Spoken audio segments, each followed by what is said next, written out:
Hello dear. इस video के अंदर मैं आपको टाइम एंड डिस्टेंस के क्विक रिवीजन पॉइंट्स करवाने वाला हूँ। ठीक है, तो चलिए स्टार्ट करते हैं। तो सबसे पहला पॉइंट है बेसिक फॉर्मूला इन कन्वर्जन। मतलब आपको क्या पता होना चाहिए कि टाइम एंड डिस्टेंस का जो बेसिक फॉर्मूला है कि भाई डिस्टेंस इज इक्वल टू दूरी is equal to time into speed, समय इंटू गति। एक तो आपको ये पता होना चाहिए और दूसरा आपको कन्वर्जन पता होना चाहिए, बिकॉज मेनली जो टाइम एंड डिस्टेंस के अंदर अपनी स्पीड की जो यूनिट्स हैं, एक तो किलोमीटर पर आवर है, दूसरी मीटर पर सेकंड है। तो जब आप kilometre per hour to metre per second जाना चाहते हो तो इसको याद करने का एक तरीका है। हमारे पास दो फ्रैक्शन है, एक तो 5/18 और एक 18/5। तो जब आप kilometre per hour to metre per second जाना चाहते हो, यानी कि छोटी यूनिट की तरफ, मीटर और सेकंड दोनों छोटे हैं किलोमीटर और आवर से, तो हम छोटी वाली फ्रैक्शन से मल्टीप्लाई करते हैं 5/18। और जब आप मीटर पर सेकंड से किलोमीटर पर आवर की तरफ जाना चाहते हो, यानी कि बड़ी यूनिट की तरफ, तो हम बड़ी फ्रैक्शन से मल्टीप्लाई करते हैं, जो भी हमारी स्पीड होती है उसको 18/5 से, और हमारी किलोमीटर पर आवर की स्पीड आ जाती है। ठीक है। और पॉइंट टू है relation between time speed and distance. इसका मतलब है कि भाई अगर इन तीनों में से एक चीज कांस्टेंट हो, एक चीज बदल ना रही हो, या फिर दो सिचुएशंस के लिए एक चीज सेम हो, तो भाई बाकी दोनों का एक दूसरे से रिलेशन क्या होता है। अच्छे से समझाता हूँ, देखो। मान लो सबसे पहला केस है, अगर हम टाइम को कांस्टेंट लें तो हम ये देखते हैं कि स्पीड और डिस्टेंस के बीच में क्या रिलेशन होती है, इनके बीच में क्या संबंध है। ठीक है, तो भाई टाइम कांस्टेंट का क्या मतलब है कि भाई दो बंदे हैं, एक तो ए और एक बी। ठीक है, और ये दोनों सेम टाइम के लिए बाइक चलाएंगे। मान लो 5 घंटे हमने मान लिया कि ए भी 5 घंटे के लिए बाइक चलाएगा, बी भी 5 घंटे के लिए। तो एक बात बताओ कि अब आपको पता लगेगा कि स्पीड और डिस्टेंस के बीच में क्या रिलेशन है। जिसकी स्पीड डबल होगी, मान लो बी की स्पीड 1 है और ए की स्पीड 2 है, तो जिसकी स्पीड डबल होगी, बिकॉज टाइम कांस्टेंट है, दोनों सेम टाइम के लिए जा रहे हैं, तो वो डिस्टेंस भी डबल ट्रैवल करेगा। जिसकी स्पीड 3 गुना होगी, वो डिस्टेंस भी 3 गुना ट्रैवल करेगा। मतलब स्पीड और डिस्टेंस का रेशियो सेम रहता है। अगर मैं ये बताऊं कि ए और बी ने सेम टाइम लिया है कहीं पर जाने के लिए, ठीक है, सेम टाइम के लिए चले हैं, तो इनकी स्पीड का रेशियो 3:2 है, तो इनके डिस्टेंस ट्रेवल का रेशियो भी 3:2 होगा। तो यहाँ पर ये पॉइंट होता है। अब दूसरा पॉइंट है, अगर मैं ले लूँ स्पीड को कांस्टेंट, स्पीड को, भाई यही जो ए और बी बंदे हैं, यहीं पर ले लेते हैं, ये जो ए और बी बंदे हैं, ये कहीं पर बाइक पर जा रहे हैं। ठीक है, और अब की बार इनकी जो स्पीड है वो कांस्टेंट है, तो यहाँ पर हम लिख लेंगे भाई टाइम। तो इनकी स्पीड कांस्टेंट है, मतलब कि दोनों 50 किलोमीटर पर आवर की स्पीड से चल रहे हैं फॉर एग्जाम्पल। तो जो जितने टाइम के लिए चलेगा वो उतना ही डिस्टेंस ट्रैवल करेगा। अगर ए बी के कंपैरिजन में डबल टाइम के लिए चला, ये 1 घंटा चला, ये 2 घंटा चला, तो इसका डिस्टेंस भी उससे डबल होगा। मतलब कि जो भी इनके टाइम का रेशियो होगा वही इनके डिस्टेंस का रेशियो। मतलब टाइम और डिस्टेंस का रेशियो सेम होता है एग्जैक्टली, अगर स्पीड कांस्टेंट हो तो। ज़्यादा टाइम तक गाड़ी चलेगी तो ज़्यादा डिस्टेंस ट्रैवल करेगी। अब तीसरी बात आती है, जो कि कॉमनली बिकॉज इनका रेशियो इनवर्स होता है, तो इसीलिए आपसे पूछता है। तीसरी बात है, अगर डिस्टेंस जो है वो कांस्टेंट हो, कि ए और बी जो दो बंदे हैं, ये एक ही कॉलेज के बंदे हैं। ठीक है भाई, एक ही कॉलेज के बंदे हैं ये दोनों, और एक ही घर में रहते हैं, दोनों भाई हैं। तो घर से कॉलेज तक जाते हैं, मतलब कि इनका डिस्टेंस क्या है, कांस्टेंट है। अगर कॉलेज 20 किलोमीटर दूर है तो दोनों 20 किलोमीटर दूर जाते हैं और दोनों बाइक चलाते हैं। तो अगर ए की स्पीड बी की स्पीड से डबल है, तो ए का जो टाइम है वो बी के कंपेरिजन में आधा होगा। अगर स्पीड डबल है तो टाइम आधा लगेगा, स्पीड 3 गुना है तो टाइम मतलब लगेगा। मतलब कि दो सिचुएशंस के अंदर अगर डिस्टेंस कांस्टेंट हो, तो उनकी स्पीड का जो भी रेशियो है उनके टाइम का रेशियो उसका उल्टा होगा। स्पीड और टाइम एक दूसरे के इनवर्सली प्रोपोर्शनल होते हैं, मतलब एक दूसरे के उल्टे होते हैं। एक अगर कुछ गुना बढ़ेगा तो दूसरा उतना ही गुना घटेगा।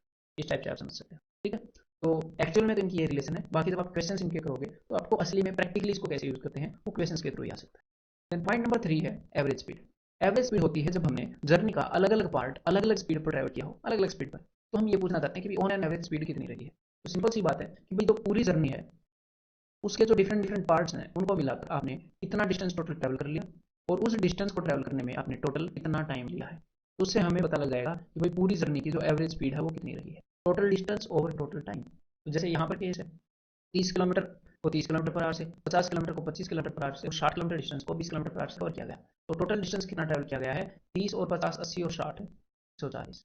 और 30 किलोमीटर को 30 की स्पीड से जाने में लगा होगा 1 घंटा, 50 किलोमीटर 25 की स्पीड से ट्रैवल करने में लगे होंगे 2 घंटे, और 60 किलोमीटर 20 की स्पीड से ट्रैवल करने में लगे होंगे 3 घंटे। तो कुल मिलाकर इसको 6 घंटे लग गए हैं भाई। तो बस अब इसको जब आप सोल्व करोगे तो जो भी आंसर आएगा वही अपनी एवरेज स्पीड हो जाएगी। ठीक है, सिंपल है। एक तो ये कंसेप्ट हो गया कि total distance upon total time. अब दूसरे इसके मैं कुछ स्पेशल केसेस आपको बता देता हूँ। दूसरा ये है, देखिए, कि मान लीजिए ये दो डिस्टेंस है, एक तो यहाँ से यहाँ तक, एक यहाँ से यहाँ तक, और ये दोनों डिस्टेंस सेम है। तो पहले वाले डिस्टेंस को ट्रैवल किया गया 1 किलोमीटर पर आवर की स्पीड, और दूसरे वाले डिस्टेंस को ट्रैवल किया गया 20 किलोमीटर पर आवर की स्पीड। अगर सेम डिस्टेंस को अलग अलग स्पीड पर ट्रैवल किया जाता है, तो जो एवरेज स्पीड है उसका एक फॉर्मूला है, उससे भी आप निकाल सकते हो, 2ab/a+b। ठीक है, और एग्जैक्टली ऐसी ही सिचुएशन एक एग्जामिनर क्रिएट करता है जब सेम डिस्टेंस को अलग अलग स्पीड पर करवाता है। कि मान लो दो पॉइंट्स है ए और बी, तो ए से लेकर बी तक वो किसी एक स्पीड पर बंदे को भेज देता है, और बी से लेकर ए तक मान लो 20 पर भेज दिया, और बी से लेकर ए तक वो दूसरी स्पीड पर बंदे को भेज देता है, क्वेश्चन के अंदर जो सिचुएशन देता है उसके थ्रू। अब वो आपसे एवरेज पूछता है, तो यहाँ पर भी सेम डिस्टेंस, एक बार 20 की स्पीड से, एक बार 30 की स्पीड से, तो 2ab over a plus B, ये अपना इसका आंसर हो जाएगा। ठीक है, इसी फॉर्मूले से। एक तो ये हो गया, और तीसरा पॉइंट यहाँ पर ध्यान रखने लायक ये है कि हमें एग्जैक्टली ये मैटर नहीं करता कि भाई कितना डिस्टेंस कितने की स्पीड से ट्रैवल किया है, कितना एग्जैक्ट 30 किलोमीटर किया है, ना ना ना ना, सिर्फ ये मैटर करता है कि भाई ये जो तीन अलग अलग डिस्टेंस, ये अलग अलग स्पीड पर जो ट्रैवल किए हैं, इन डिस्टेंसेस का रेशो क्या है। स्पीड का रेशो नहीं बोल रहा मैं कहीं, ये गड़बड़ मत कर बैठना। इन डिस्टेंसेस का क्या रेशो है, इन दूरियों का क्या रेशो है। मतलब अगर मैं 30 किलोमीटर की जगह 300 ले लूँ, 50 की जगह 500 ले लूँ, और 60 की जगह 600 ले लूँ, तो रेशियो तो वही रहा है, तो भी आंसर वही आने वाला है। ठीक है, मतलब कि डिस्टेंसेस का सिर्फ रेशियो मैटर करता है। और इस कारण आप क्या फायदा उठा पाओगे, कभी कभी एग्जामिनर आपको ये बोल देता है कि भाई, मतलब अजीब सी वैल्यू दे देता है कि 3 किलोमीटर का डिस्टेंस 12 किलोमीटर पर आवर की स्पीड से ट्रैवल किया गया है जी, फिर 3 किलोमीटर का डिस्टेंस 6 किलोमीटर पर आवर की स्पीड से ट्रैवल किया गया, फिर 3 किलोमीटर का डिस्टेंस 24 किलोमीटर पर आवर की स्पीड से ट्रैवल किया गया, तो उसकी एवरेज स्पीड बताओ।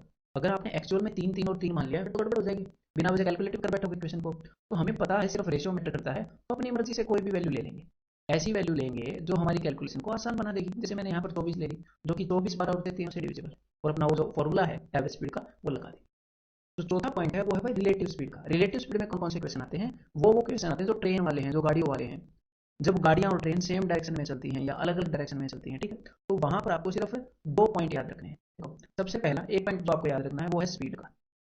देखो, जब भी कोई भी दो व्हीकल्स सेम डायरेक्शन में ट्रैवल करेंगे, तो उनकी जो रिलेटिव स्पीड होगी वो होगी उनकी स्पीड्स का डिफरेंस, उनकी जो गति है उसका अंतर। अगर कोई भी दो चीजें ऑपोजिट उल्टी डायरेक्शन में ट्रैवल करेंगी, ठीक है, चाहे वो एक दूसरे से दूर जा रही हो, तो मान लो ये 50 की स्पीड से दूर जा रही है 30 की स्पीड से, तो भाई 80 की स्पीड से एक दूसरे से दूर जाएंगी, है ना, तो दूर जाने की जो स्पीड है वो 80 हो जाएगी। और चाहे वो अपोजिट में एक दूसरे के पास आ रही हो, एक 30 की स्पीड से एक 50 की स्पीड से, तो 80 की स्पीड से एक दूसरे के पास आ रही हो, तो जब भी अपोजिट डायरेक्शन में वो ट्रैवल करती हैं, तो उनकी जो रिलेटिव स्पीड होती है, जिस स्पीड से ओवरऑल वो मिलकर काम कर रही होती है, वो होती है उनकी स्पीड का सम। तो एक तो ये आपके दिमाग में बैठा होना चाहिए। ठीक है, बाकी तो हम क्वेश्चन की स्टेटमेंट को समझकर उसके अकॉर्डिंग आगे एक्ट करते हैं। ठीक है, बेसिक कंसेप्ट यही है, ये कभी भी चेंज नहीं होने वाले। देन दूसरी चीज होती है जब ट्रेन वाले क्वेश्चन आ जाते हैं। ट्रेन वाले क्वेश्चन में एक चीज दूसरी चीज को क्रॉस कर रही होती है, एक ट्रेन दूसरी ट्रेन को क्रॉस कर रही है, एक ट्रेन एक प्लेटफॉर्म को क्रॉस कर रही होती है, तो भाई जो स्पीड है वो इस रूल के अकॉर्डिंग हम ले लेंगे कि दोनों ट्रेन सेम डायरेक्शन में है, ऑपोजिट डायरेक्शन में। लेकिन जब एक दूसरे चीज को क्रॉस करती हैं चीजें, तो वो कुछ डिस्टेंस ट्रेवल करती हैं। तो हर एक क्रॉसिंग के अंदर, चाहे क्रॉसिंग सेम डायरेक्शन में हो या क्रॉसिंग एक दूसरे को क्रॉस करने का जो प्रतिक्रिया है वो ऑपोजिट डायरेक्शन में हो, जो डिस्टेंस उस क्रॉसिंग को करने में ट्रैवल किया जाएगा, दो ट्रेनें जो डिस्टेंस ट्रैवल करेंगी एक दूसरे को क्रॉस करने में, वो होएगा sum of length of both objects. जो भी दो चीजें एक दूसरे को क्रॉस करने की कोशिश कर रही हैं, उन दोनों की लेंथ का सम, चाहे उनमें से एक पोल हो, चाहे उनमें से एक आदमी हो, चाहे उनमें से एक प्लेटफॉर्म हो, चाहे दोनों ट्रेन हो। अगर आदमी पेड़ पोल इनकी बात हो रही है, तो इनकी भी लेंथ का सम वैसे मैथमेटिकली माना जाएगा, लेकिन क्या होता है इनकी लेंथ होती नहीं, बिल्कुल छोटी सी होती है, नेग्लिजिबल, इसलिए उसको मानते नहीं, तो ट्रेन की लेंथ को ही मान लेते हैं। तो रिलेटिव स्पीड के अंदर ये है।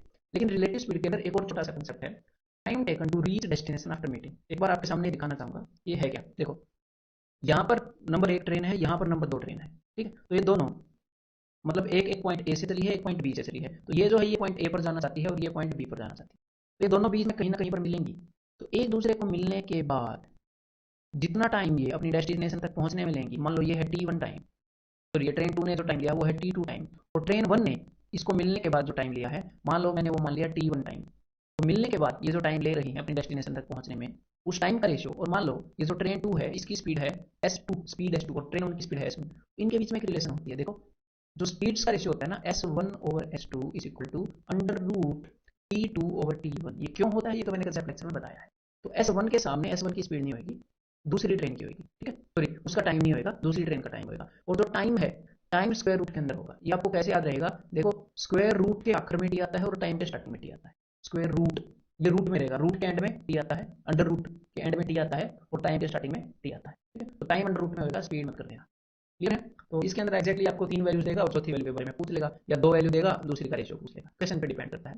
जो पांचवा पॉइंट है वो है भाई रिजल्टेंट स्पीड।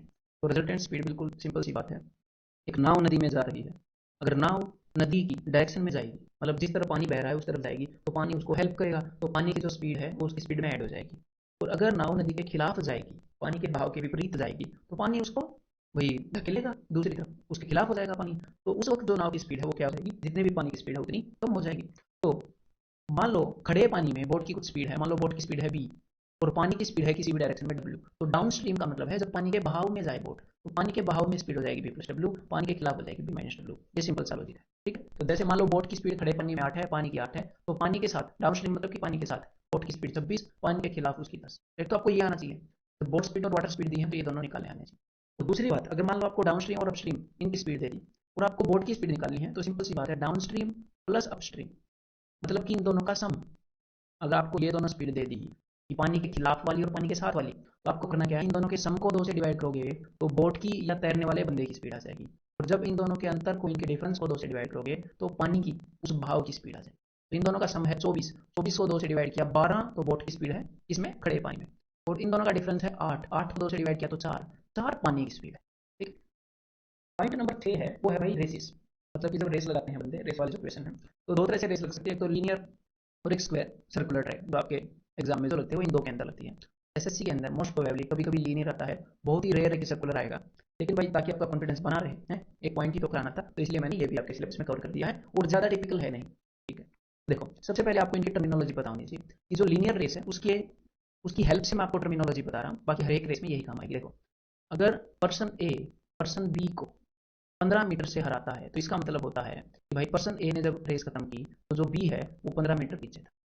और जब पर्सन ए पर्सन बी को 10 सेकंड से हराता है, भाई 10 सेकंड से हरा दिया मतलब कुछ टाइम से हराता है, तो मतलब जब पर्सन ए ने रेस खत्म की तो उसके 10 सेकंड बाद जो पर्सन बी है उसने रेस खत्म की थी, उसको वो डिस्टेंस ट्रैवल करने में 10 सेकंड लगे।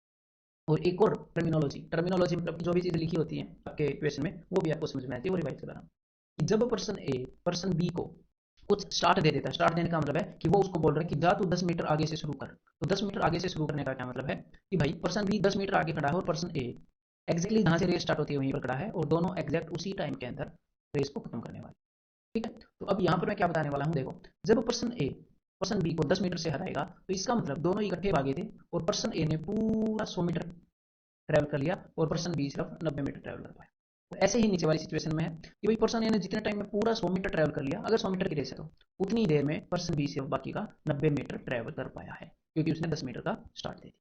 ठीक है, अब भाई आपको मैं सर्कुलर रेस के बारे में और बता दूं। देखो, सबसे पहला पॉइंट है कि भाई एक बंदा अगर कोई सर्कुलर रेस स्टार्ट करता है तो वो स्टार्टिंग पॉइंट पर कितनी देर में आएगा। देखो कितनी देर में आएगा, मान लो ये जो पूरा ट्रैक है, ये पूरा ट्रैक 500 मीटर का है और इस बंदे की स्पीड है 10 मीटर पर सेकंड।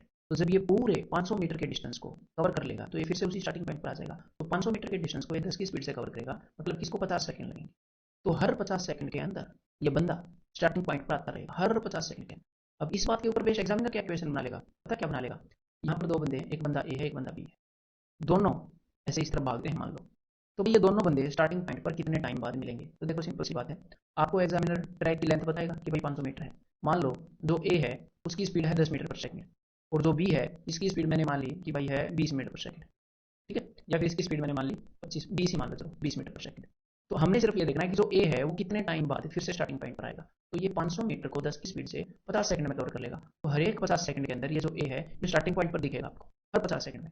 मतलब कि ए जो है पहले 50 सेकंड में दिखेगा, फिर 100 सेकंड में दिखेगा एंड सो ऑन। तो जब आपको ये देखना है कि दोनों इकट्ठे कब दिखेंगे, तो आपको बी जो है वो हर 25 सेकंड में दिखेगा, हर 25 सेकंड में। तो हमें क्या करना है, ये हर 25 सेकंड में दिखेगा, ये हर एक 50 में, तो हमने 25 और 50 का एलसीएम लेना है, ऐसा नंबर जो दोनों से डिवाइड हो। एलसीएम ऑफ 25 एंड 50, हर उतने सेकंड में दोनों बंदे स्टार्टिंग पॉइंट पर मिलने वाले हैं। ठीक है, देन अब क्या होगा, ये तो एक तो बात थी स्टार्टिंग पॉइंट पर मिलने की, एक बात है कहीं पर भी मिलने की। जब 2 बंदे अपोजिट डायरेक्शन में भाग रहे हो तो इस ट्रैक के पूरे डिस्टेंस को वो एक दूसरे की स्पीड, मतलब एक इस तरफ भाग रहा है एक इस तरफ, तो एक दूसरे की स्पीड के सम से कवर करेंगे, अपोजिट डायरेक्शन में भाग रहे हैं। ठीक है, तो उस वक्त 500 मीटर के डिस्टेंस को मान लो इसकी स्पीड 10 मीटर है, 10 मीटर पर सेकंड, और दूसरे की स्पीड 15 मीटर पर सेकंड है, तो 10 प्लस 15 25 की स्पीड से 500 मीटर के डिस्टेंस को कवर करेंगे और 20 सेकंड में कवर करेंगे, मतलब हर 20 सेकंड में ये मिलते रहेंगे। और जब बंदे सेम डायरेक्शन में भाग रहे हैं और एक की स्पीड है 15 मीटर पर सेकंड और दूसरे की स्पीड है 10 मीटर पर सेकंड, तो ये जो पीछे वाला लाल आपको दिख रहा है, देखो ये पकड़ में नहीं आ रहा है, तो ये लाल उस हरे वाले को पकड़ लेगा, जब ये उससे पूरा एक चक्कर एक्स्ट्रा काट लेगा। देखो उसको पकड़ लिया ना, तो एक चक्कर पूरा एक्स्ट्रा काटने के लिए ये कौन सी स्पीड का इस्तेमाल करेगा, इसकी स्पीड जितनी ज्यादा है, क्योंकि सेम डायरेक्शन में है तो स्पीड का डिफरेंस, तो 5 मीटर पर सेकंड की स्पीड से जब ये 500 मीटर का डिस्टेंस ट्रैवल कर लेगा, तो मतलब कि हर 100 सेकंड के अंदर ये ऐसा कर सकता है, और हर 100 सेकंड के अंदर ये इस हरे को पीछे से पकड़ता रहेगा। ठीक है भाई, तो क्विक रिवीजन पॉइंट्स आपके टाइम एंड डिस्टेंस के यही हैं, इनको रोज रिवाइज कीजिएगा, और रोज रिवाइज